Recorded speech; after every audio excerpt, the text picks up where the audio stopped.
Dak Prescott is a star quarterback when he's healthy. Now, is he going to be healthy? There's no way he's going to be healthy, Jody. You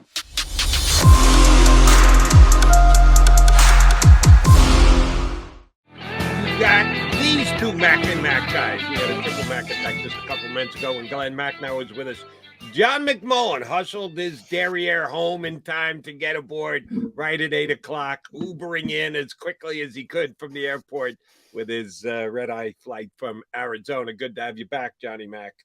I want to run this by. I talked about it with Barrett Brooks when he was filling in for you yesterday.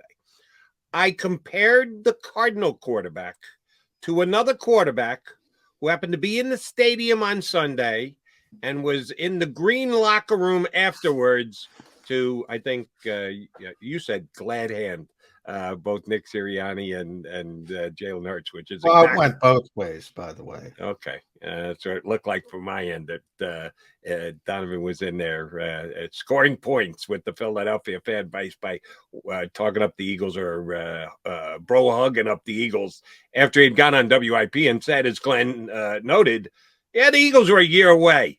Yeah, why, Donovan? Didn't necessarily agree and or buy what he was saying. But I compared Kyler Murray to Donovan McNabb in this aspect.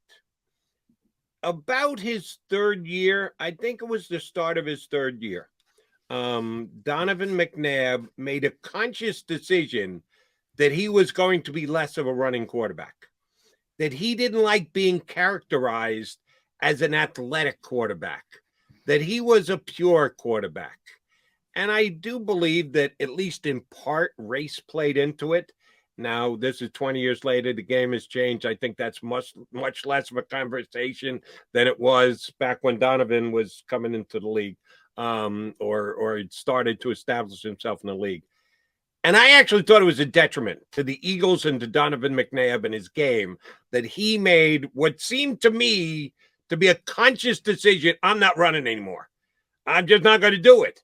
Because when Donovan McNabb first came into the league, his first couple of years, he made big plays with his legs. He could take off and just rip a drive on his own. And it annoyed me when Donovan did that.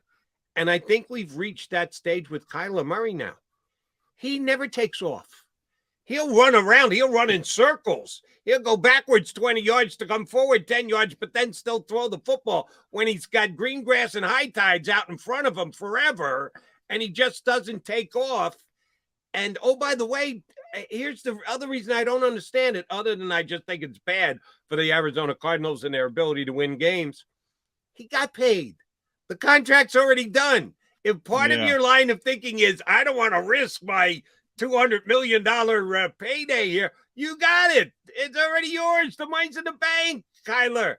Make the football plays you got to make. And never was it more evidence then he goes into a slide and comes up short on the biggest key need for a first down play in the entire game. Am I being unfairly critical of Kyler Murray, Johnny Mac? I wouldn't say unfair. Interesting. He hadn't been running. You're right. He's more of a, and Jonathan Gannon talked about this before the game. He's more of a guy who's going to run around in the bay. He's not going to run like Jalen Hurts runs at times. He's going to run to extend the play and throw it downfield. He did gash the Eagles, I think, 4 times with those quarterback draws. And the last one was actually successful if it wasn't the situation it was. And he came up a half yard short. Yeah, 9.5 yard gain's a good thing, except when you need 10. Yeah. 4 carries for 42 yards. He had come in with under 100 yards rushing. So they did it a little bit more because I think they realized they were playing a better team and they needed something if they were going to win, if they were going to steal that game. So he did do it a little bit more. He's a small guy. Like, if you want to compare him, and that's where I think the McNabb comparison, well, a couple things. Donovan did it because he wanted to prove to people that he could be a passing quarterback. And it was a different time, different generation where, as you mentioned, a lot of it was racially motivated. I don't think you deal with that as much, at least. Quarterbacks can play like they want to play. Kyler's a really small guy. I mean, a really small guy. Whereas Jalen Hurts is this big, physical, people call him a fullback at quarterback. He's the Eagles' short yardage specialist. We all talked about, oh, they need Jordan Howard. They need a Jordan Howard type. No, they don't, because they have the most successful short yardage runner in the NFL. He just happens to play quarterback. Jalen was a power lifter. He can squat like an offensive lineman. When you're talking about weights, they're different physically. So I don't think Kyler's as equipped to do that. So he's always been more of a. Yeah, but let me ask you a question about that. You say that he's small. Well, short might be the better way to describe it. I don't think he's thin by any stretch of the imagination. He's not as big as Jalen, but he's not exactly thin. He's not nearly as powerful as Jalen. Understood. Maybe powerful is the. But what are we worried about here? Injury? No, well, number one, I think that's the way he plays. He has the ability to run, but he was never Lamar Jackson-esque. 2 years ago, Johnny Mack, he rushed for 800 yards. No, I know. It's way down. I'm not saying it's not way down. But I think he's always cognizant, which I like. He's cognizant of throwing the football first. I like that part of it. He's definitely got to run it more because, when you take that out of his skill set, it's a bad organization, a bad team, a bad coach. And Kyler's dealing with all of that. So, it's not a surprise. And when we talk about the Eagles going, being 5-0, and look, it's a snapshot. They're the best team in the NFL right now. All due respect to the Buffalo Bills. By the way, Damo still won't put the Eagles over the Bills. Understandably so. Bills were actually pretty impressive. Yeah, they were pretty impressive. And the Bills are probably a better team. I'm going to say that. They're probably a better team. But the Eagles deserve to be number one right now because they're undefeated. That's my opinion. But it's a snapshot. It's a meaningless snapshot. But last year at this time, the Cardinals were 5-0. They ended up being 7-0. The last unbeaten team in 2021. And since that loss, what are they? 6-10, 6-11, something like that. Just because you're 5-0, you got to keep doing things correct. And that's what Nick Sirianni constantly preaches, one day at a time, one game at a time. It's cliche, but the minute you think you got this thing solved, it'll jump up and bite you. So you got to be very cognizant. And look, Arizona was beating people with superstar players, whether it was Kyler Murray, whether it was Chandler Jones. Now they don't have Chandler Jones. Now Kyler's doesn't have his DeAndre Hopkins isn't out there. That's a big impact on them. And all of a sudden they can't win at home. They've lost 8 straight at home. And they were 7-0 last year, Jody. And they've lost 8 straight at home since that. That first loss was against Green Bay in Arizona, and they haven't won since at home. So you need to keep it up or things can go bad. I think the Eagles are in a better position this year than Arizona was last year, but I was kind of excited by Arizona last year since I bet them at 45-1 to win the Super Bowl. I thought I had a shot. Yeah, that went by the boards big time. All right, Johnny Mac, I want to hit on this before our pal Chris Franklin joins us.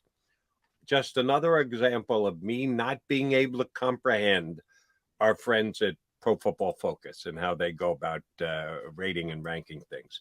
On I think it's EaglesWire.com. They always post the. I haven't even looked at the grades. Okay, then If you can get your Pro Football Focus up, please feel free to do so as quickly as possible. Again, they break it out for you on EaglesWire.com. The top 10 Eagle rated players for just this game, not the entire season, just this game this past week against the Cardinals. The highest rated player, Brandon Graham, who BG shows some activity down on the defensive line. I don't think in general the defensive line was, I know it wasn't near as dominant as it was a couple weeks ago against the Commanders, but he got the highest grade of 90.2, which is a very high grade. Second ranked player, Jason Kelsey, 78.9. That's a big drop off.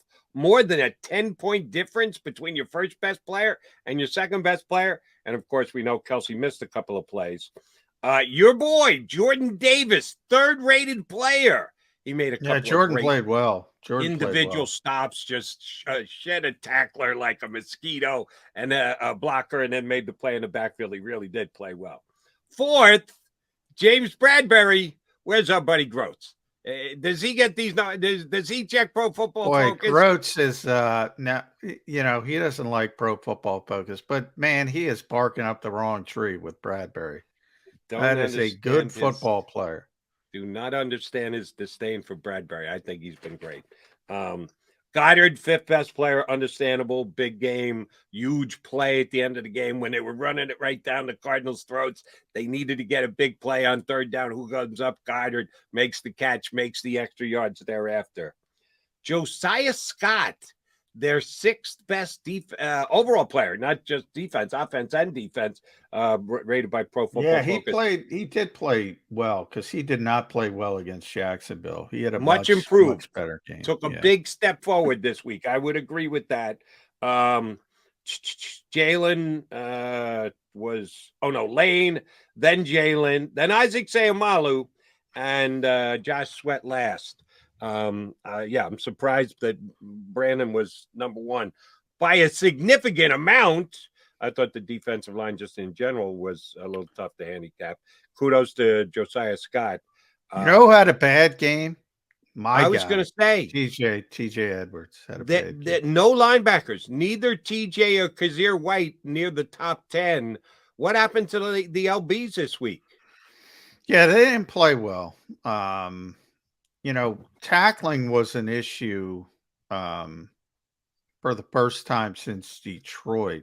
And I think that was a big problem. When the defense did have problems, they didn't tackle. And that's what this defense is based on, especially when they're in that quarters coverage. It's all right, you're going to throw it underneath, but you got to tackle. And when you miss the tackle, all of a sudden it looks bad.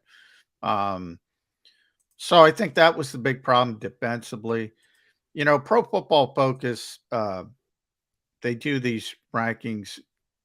They have sort of like green is good, yellow's, mediocre, red is bad. I always look at the reds. And if you over 90's blue, so Brandon got blue. I don't know why it's blue, but anyway, blue chip, I guess. So big red marks in tackling for Josh Sweat, Hassan Reddick, Darius Slay, Marlon Tuipulotu, and TJ Edwards. A lot of missed tackles. Four. They gave TJ Edwards 4. That's why he had such a poor grade. And that normally doesn't happen with TJ Edwards. So that's kind of thing. If you remember week 1, I wasn't worried as like everybody else was saying the house was falling. They missed 15 tackles. Yeah. That wasn't going to continue. I said it that week, Jody. Same thing with TJ this week. All right, he had a bad game. He missed a couple tackles. Not going to happen consistently. So that kind of stuff is easily correctable.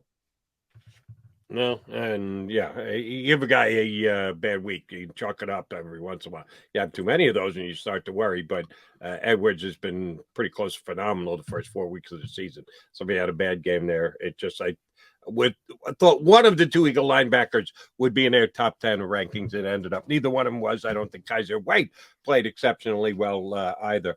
And the Cowboys are going to come in here and try and run the football, whether it's Dak Prescott or Cooper Rush, which, again, let me get on the record. It will be Dak Prescott if he's healthy. I don't know if he's healthy. Shoot, Jerry Jones had him playing 2 weeks ago. Yeah. Dr. Jones had him playing 2 weeks ago. So I got no idea whether he's going to play or not. But that was before Cooper Rush kept ripping off victories. So I don't know how much of that plays in. It really shouldn't. That's the thing that bothers me. And, I do the national show CBS on a weekend. I get some Cowboy callers. Got one guy who's been saying for 2 weeks, if Cooper doesn't lose, they can't pull him out. You just don't remove a quarterback. When a guy's a career backup and you've got a guy that you've committed $200 million to, yeah, that's when you get replaced. That's when your starting quarterback goes back. You want to take a stance of you're undefeated, you can't be pulled. I can go down the road of if you're the starting quarterback, you don't lose your job because of injury. I don't see any way that Dak Prescott is holding a clipboard on the sidelines. Either he's going to be inactive and Rush is going to play, or Dak is going to be the starting quarterback come Sunday. Yeah, the old cliche, the most popular guy in town is the backup quarterback, usually until you see the backup quarterback. In the case of Cooper Rush, he's winning games. So you knew these knuckleheads were going to come out of the woodwork. Oh, they're winning games with Cooper Rush. They lost with Dak Prescott. Yeah, I mean, if Dak is healthy, they got to get way more explosive. I always talk about, to me, the definition of a great quarterback is increasing your margin of error. That's it. That's it. Your margin of error is very small when Cooper Rush is the quarterback. The Cowboys have been able to win games. It's not about the quarterback. It's about the entire football team.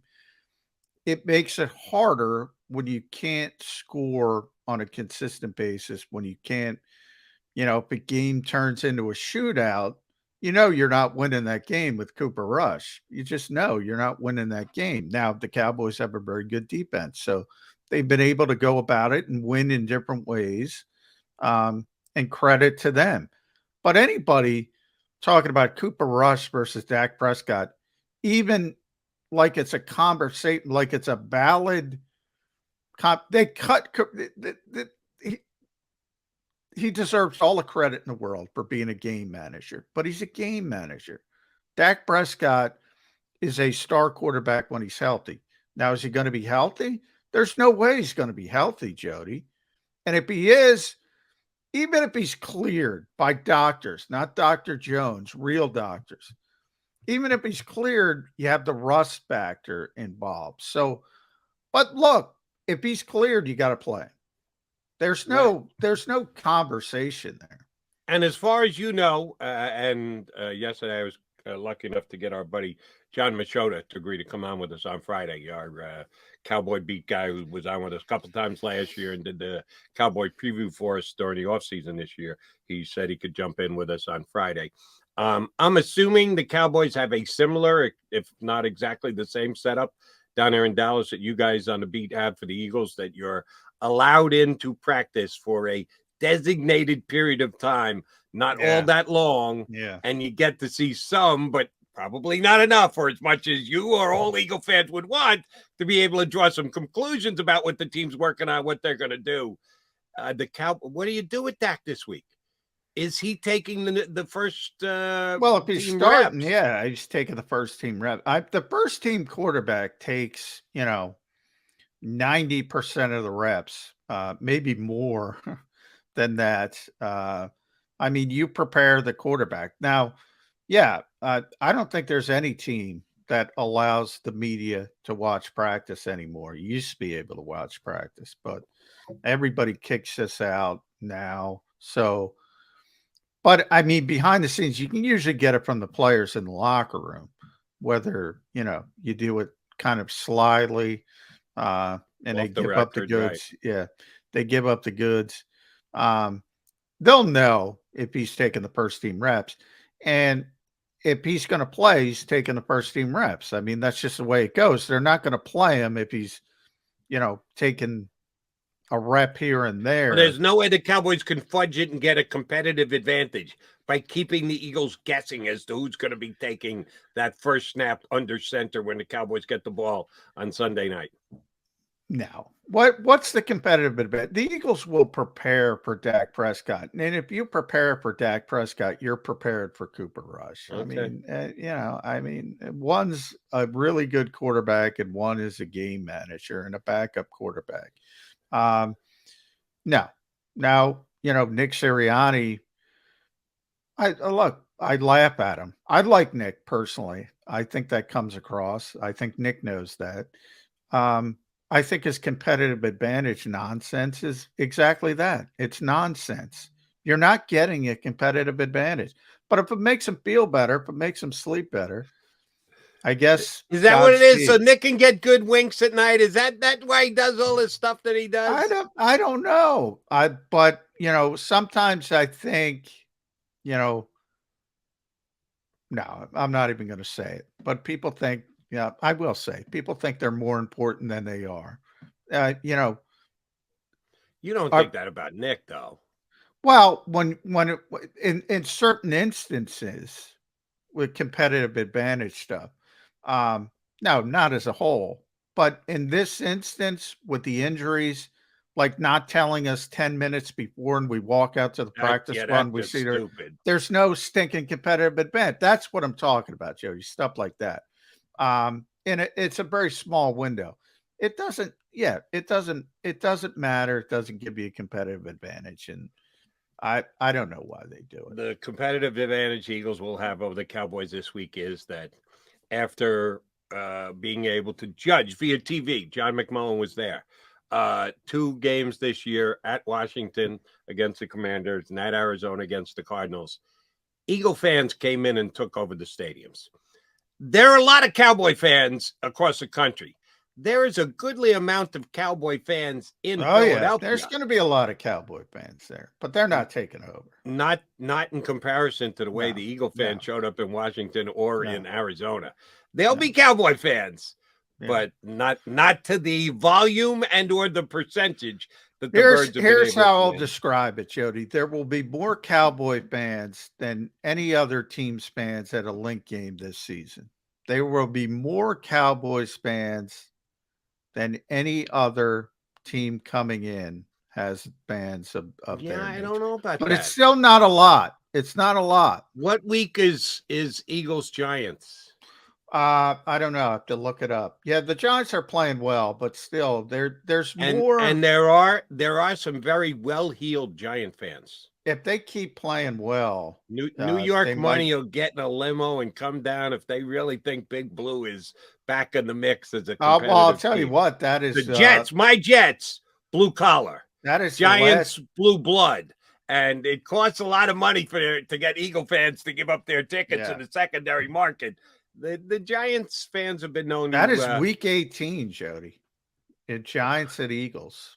So if that game is meaningful, which it probably won't be, which, yeah, if the Eagles already have the best rocket record in the league locked up, and here comes the JV again, just like they did against the Cowboys last year. Oh, the Giant fans will be all over that one. Yeah, you're right. Especially if they get the free pass into the playoffs because the Eagles aren't playing. Could Yeah, be that situation. could be. Yeah. We shall see. All right, coming up next, our bud Chris Franklin back outside. Nice enough to be outside. He's got the sun shining in his face. He will shine with us next here on Birds 365.